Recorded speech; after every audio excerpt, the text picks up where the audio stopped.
Tuan-tuan dan puan sekalian, itulah asas ya. Asas makna hikmah ini. An-nuru lahul kasbu wal basiratu lahal hikamu atau hukmu wal qalbu lahul iqbal wal idbar. Sebenarnya hikmah ini ada kaitannya dengan 3 hikmah yang sebelumnya. Sebelumnya Ibn Atillah ada menyebutkan begini, aurada alaikal warida litakuna bihi alaihi waridan. Kemudian diikuti aurada alaikal warida liyatasallamaka min yadil aghyar wa yukharruka min rikil asar.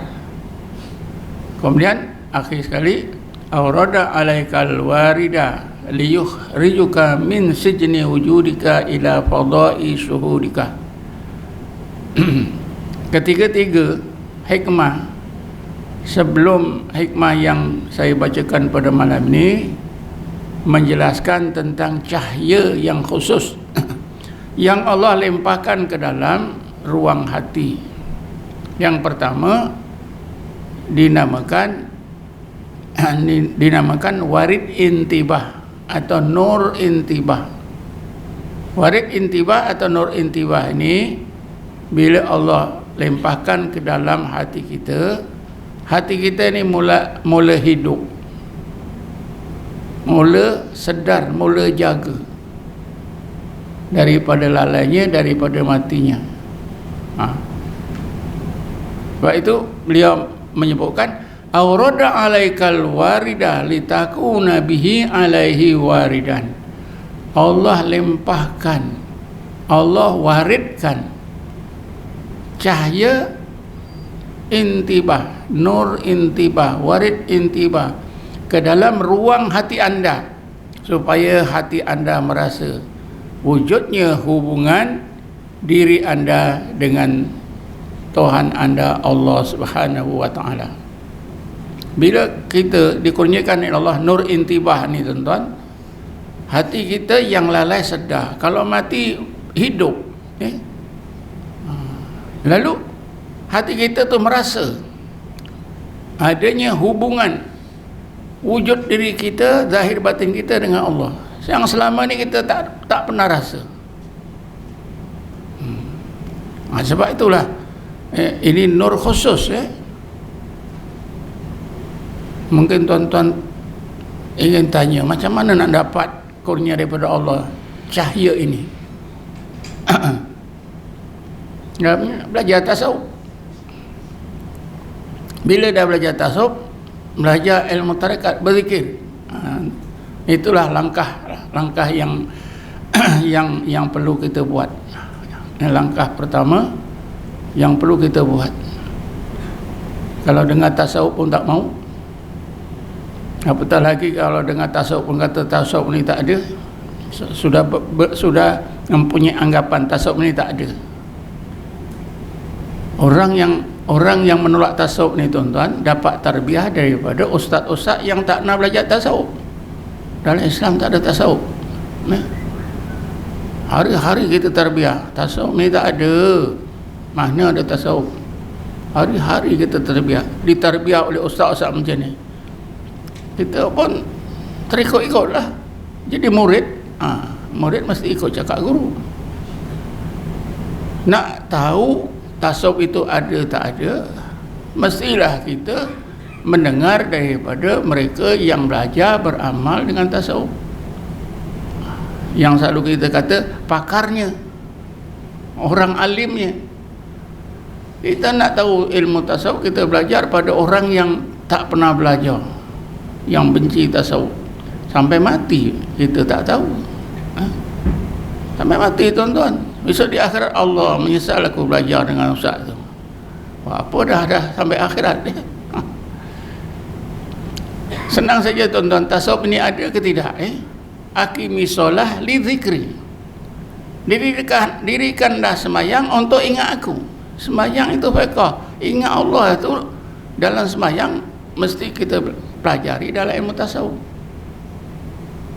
tak belajar tasawuf, kita nak khusyuk dalam sembahyang, orang tak belajar tasawuf ni, ingatkan maknanya. Bismillahirrahmanirrahim, dengan nama Allah yang Maha Pengasih, Maha Penyayang.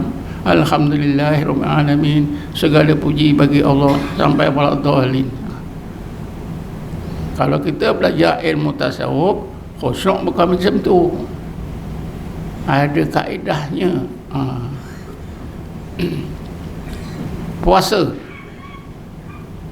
Bismillahirrahmanirrahim. Kutiba alaikumusiyam kama kutiba alal ladzina min qablikum la'allakum tattaqun.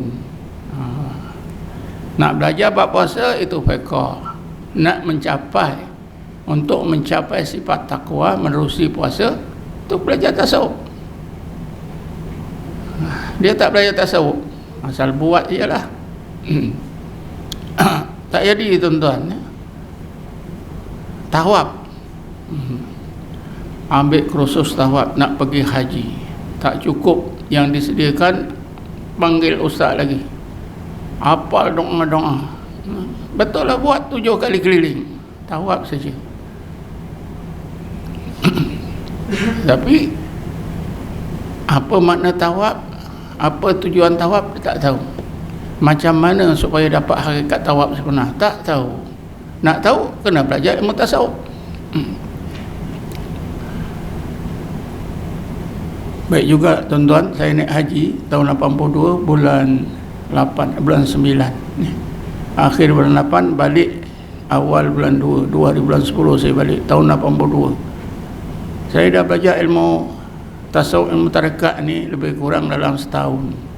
Tahulah juga asas-asasnya, macam mana nak tawaf, apa tujuan tawaf tu, apa tujuan kita wukuf berada di apa itu, di padang Arafah tu. Kalau tidak, tak tahu. Tuan-tuan dan puan-puan sekalian, kita balik semula ya. Tadi kata Ibn Attallah, tadi yang pertama nur intibah.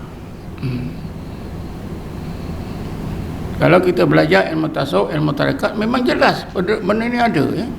Bila kita dikurniakan oleh nur intibah tuan-tuan, hati kita ni akan dihidupkan oleh Allah, dibangunkan, disedarkan. Kita terasa wujudnya hubungan antara kita dengan wujudnya Allah Subhanahu Wa Taala. Kalau kita pada masa itu, kalau kita ni orang keras hati, tak pernah menangis, ya, saya ni memang tak pernah menangis. Kata mak saya, lahir pun tak menangis. Macam mana pun keras hati seseorang tak pernah menangis, bila dikurniakan ilah nur yang pertama ni, macam mana pun dia akan menangis. Menangis pasal apa? Dia rasa bersalah, dia rasa taksir, cuai. Hubungan dia dengan Allah yang begitu erat, ya, yang tak pernah berpisah, tak sedar. Umur dah 50-60 tahun, ya. Mestilah bercampur-campur lah, daripada rasa apa itu, rasa menyesal, rasa berdosa, rasa bersyukur, akan menangis. Hidupkan hati. Tapi itu tadi, dengan apa? Mulailah belajar tasawuf. Bila belajar tasawuf, ambillah mana-mana tarekat, insya-Allah. Nanti satu masa, insya-Allah, biasanya Allah hidupkan hati dengan perkara yang sudah difardukan. Antaranya dengan apa? Dengan zikir la ilaha illallah. Kehebatan la ilaha illallah ni tuan-tuan disebut oleh Allah dalam ayat 24-25 surah Ibrahim. Tapi kita baca, kita tak ambil hal pun. Hebat tu. Kalau kita tahu kehebatannya, kita akan cari orang yang boleh mengajar la ilaha illallah. Bismillahirrahmanirrahim. Alam tara kaifa daraballahu kalimatan thayyibatan ka syajaratin thayyibatin asluha thabitun wa far'uha fis sama tu'ti ukuluha kulla hinin biidni rabbiha yadribullahu al-amsala lin-nasi la'allahum yatadzakkarun.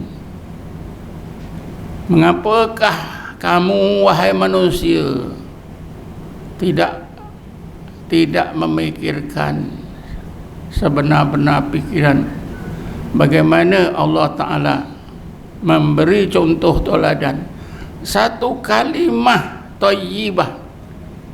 Makna kalimatan thayyibatan tu satu kali sebut la ilaha illallah, sekali sebut je, bukan banyak kali, sekali sebut je la ilaha illallah. Kasajaratin thayyibatin, seperti sepohon pokok yang hebat. Siapa hebat? Asluha sabitun, pokok ini akarnya teguh di bumi, wa far'uha fis sama, dahannya di langit. Tuan-tuan tak pernah pun tertarik hati dengan contoh ni. Cuba bayangkan tuan-tuan, la ilaha illallah itu dibayangkan oleh Allah seperti pokok yang sangat ajaib, akarnya di bumi, dahannya di langit. Rupanya betul lah cerita apa awang kenit, panjat apa tu, panjat pokok apa, pokok kacang ni.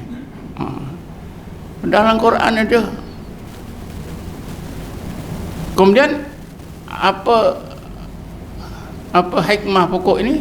Tu'ti ukuluha kullahinin, pokok ini memberi buah sepanjang masa biidni rabbih, dengan izin Allah. Maknanya bila kita sebut la ilaha illallah, ada berbagai hikmah zahir dan batin kita dengan kehendak Allah Subhanahu wa taala. Tapi apa tujuan akhir? Yadribullahu al-amsala lin-nasi la'allahum yatadzakkarun. Demikianlah Allah memberi contoh kehebatan kalimat thayyibah bila disebut, mudah-mudahan manusia yang menyebutnya dapat tazakkur. Mudah-mudahan manusia yang menyebut la ilaha illallah tadi dapat tazakkur. Tazakkur itulah tadi yang saya sebut.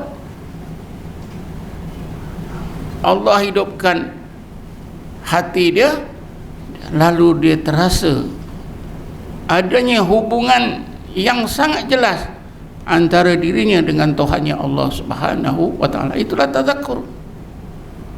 Itulah tazakkur tuan-tuan. Allah Taala terangkan dengan jelas.